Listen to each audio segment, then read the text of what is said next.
कैलासवासी शंकर महादेव पवार माजी चेअरमन यांच्या पुण्यतिथी निमित्त आयोजित केलं.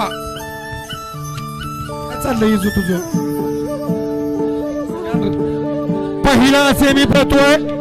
पहिल्या सेमी मध्ये सुंदर अशी लढत चालू आहे. कोण होणार सेमीला पात्र?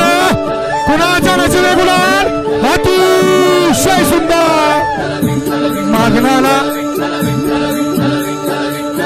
तोंडाला निकाल घेतला. दोन निकाल आहेत.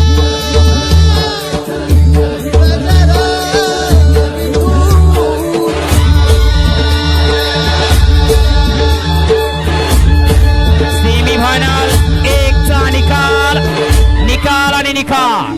सेमी फायनल मध्ये